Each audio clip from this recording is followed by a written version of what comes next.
Okay, so the Roblox community's heads are exploding yet again. And the reason why is because of one particular game. Specifically, this one, Tower Defense Simulator.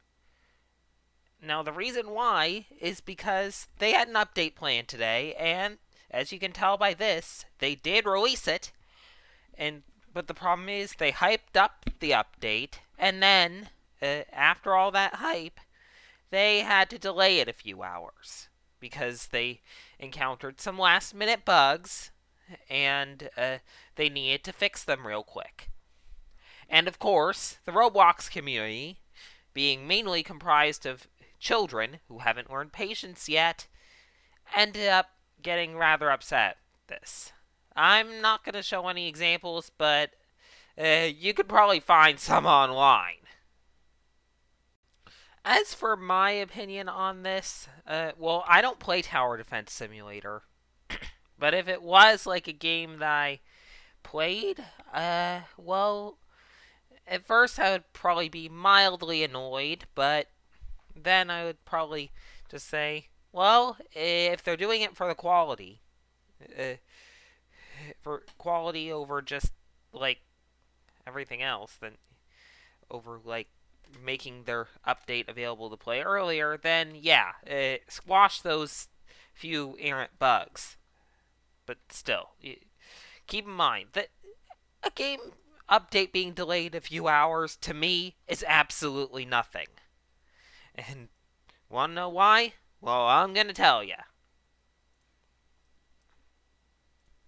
Now, some of you out there, like especially Pokemon fans, might have heard of a piece of 3DS software called Pokemon Bank. Basically, like it allows you to like store your Pokemon uh, from the Generation 6 and 7 games, and it also allows you to like transfer Pokemon from like older games like the Generation 5 ones and the Virtual Console versions of the Generation 1 and 2 games.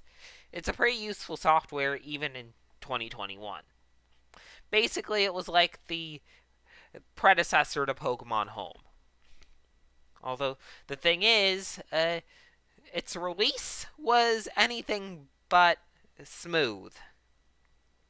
It was originally scheduled to release in Japan on Christmas Day 2013, and everywhere else about 2 or 3 days later. But after its initial release in Japan, they realized that there was a major thing where it was actually crashing the Nintendo network.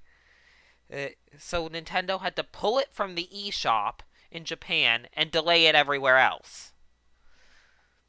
Now, one thing to keep in mind is that this was like back in like Pokemon X and Y era. Like there were like tons of Pokemon that were completely unobtainable, including most legendaries, aside from like the legendary birds, Mewtwo, and the Kalos legendaries that were already in the game.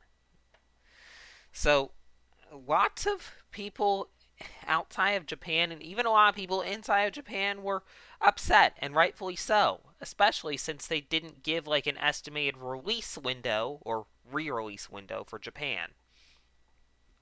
I mean, several memes spawned from this. I mean, like I remember seeing one that was like a skeleton waiting like near a 3DS with the Pokemon Bank title screen on it. And there was another one with like okay, fans of Fairly Odd Parents will probably remember this one, like the one with Timmy Turner's dad.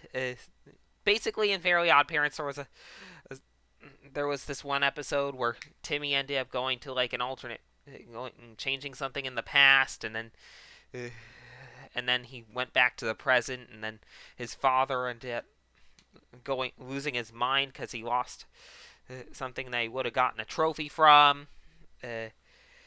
And well, yeah, basically people started making a meme that was like, "This is where I'd put Pokemon Bank if if I had it. Or then there was also that one from that a SpongeBob themed one that was from that episode SpongeBob, Sandy, and the Worm, where they ended up editing the. They ended up using it as a meme, like from the part where Patrick said, "We should take Bikini Bottom and push it somewhere else." Basically, people started saying, like, using that as a meme in Pokemon Bank's case and saying, "We should take Pokemon Bank and put it in the eShop." Basically, fans were rightfully upset at this. And even more, and eventually Pokemon Bank was released was re-released in Japan, like, that January, like, I think around January 21st or something, I don't know, back in 2014, but that didn't, but still, that didn't make up for the fact that people here in the United States and in Europe and pretty much everywhere outside of Japan were still stuck waiting for it, with absolutely no estimated release date or whatever. I mean, we did eventually get it. Like, I mean, Europe, I think, got it on, like, February 4th, and the U.S. got it the next day, but still, it's not, but still, basically, they really should have given, like, an estimated release time if they had one. Like, even if they couldn't give an exact date, like, say, it's going to be released within the next month or so, or whatever. That way we would at least know when it's coming. But still, it just makes me angry that people are angry about that people are getting upset at a game's update being delayed by just, like, a few hours, when I literally had to wait over a month to transfer my shiny Absol from Pokemon Black 2 and White 2 to X and Y. Yeah. Anyway, yeah, the thing is, like, after this, Nintendo, like, whenever there's a Pokemon Bank there was a Pokemon Bank update, or even with Pokemon Home's initial release, they now give, like, more of a estimated release window. Like, they'll usually give you, like, the month, I mean, or whatever, or maybe, like, the time of year. Basically, like, they don't want a repeat of what happened before. Now, as annoying as delays can be, sometimes they would probably be for the best, because oftentimes, if a glitch is caught at the last minute, it's probably better to fix it than leave it in, because it can have major repercussions. In fact, I'm about to tell you about two instances, also in the Pokemon series, where they probably should have really, like, played through the game multiple times in multiple ways just to make sure that nothing was wrong. The first one I'm going to talk about is the Frozen Zoroark glitch. This happens in Pokemon Black 2 and White 2, but only in the Japanese versions. Thankfully, they fixed it in the international releases. Basically, what happens is after you beat the champion, you'll be able to reach the ruins, access the ruins of N's castle by following N's Zoroark in Victory Road. If you follow it, but then leave it without following Zoroark all the way to the end, it'll reappear in its initial position upon next visit and won't move. And this causes, like, and if you save after this happens, it can really mess up your game.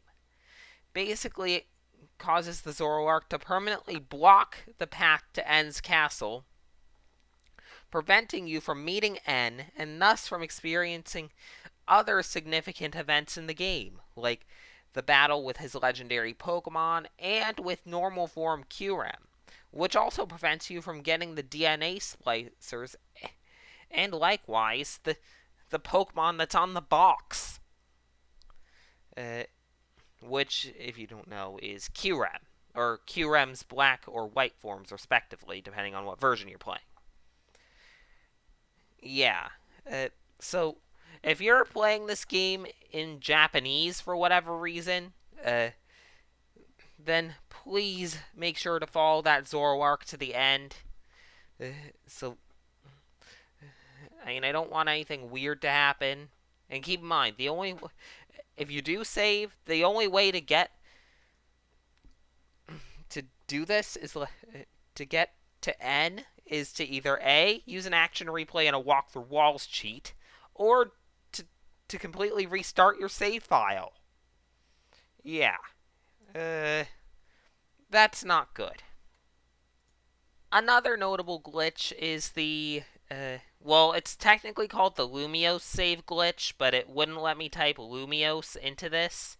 So here it's the X and Y save glitch, which happens in X and Y in Lumiose City, where basically what happens is when the game is saved and reloaded in the north or south boulevards of Lumiose City. It'll cause the game to not load properly, and basically it like soft locks. And the only way to fix it is to start a new save file. That is, until they released a patch. The thing is, unlike DS games like Pokemon Black 2 and White 2, which don't have they can't really patch a DS game without releasing a second run of the cartridge. So, but with a 3DS game, they can actually or later they actually can release updates via the Nintendo eShop, which is what they did. The version 1.1 patch has fixed the save glitch, not only making it so it won't happen anymore, but it also will, if you did save in Lumiose City in one of these problematic areas and you were affected by it, it would fix it. Yeah, although some players did say that constantly pressing random buttons could stop it, but I don't have any evidence towards this, because thankfully I'm the kind of person who mainly just saves in Pokemon centers and gyms and stuff. I won't just save in random areas. And even then, Nintendo addressed this very quickly and even released a map showing you where you shouldn't save. So, yeah. Now, the last instance of a game that really, that pretty much, sorry about this. Wasn't prepared. Anyway, the last example of a major glitch in the Pokemon series that was the Pokemon Blue Rescue Team Game Boy Advance deletion glitch, which happened in the original Japanese release of Pokemon Blue Rescue Team, which, if you don't know, is one of the games that Mystery Dungeon Rescue Team DX is a remake of. Basically, what happened was, there was a thing where, if you're wondering, Pokemon Red and Blue Rescue Teams were both on different consoles, with Red Rescue Team being on the Game Boy Advance, and Blue Rescue Team being on the DS. And one major feature was that since the original DS and DS Lite had a DS slot and a Game Boy Advance slot, you could make it so if one of your rescue teams ended up getting knocked out in a dungeon in one game, you could put the other game in your DS and rescue them from that. But here's where the problem is.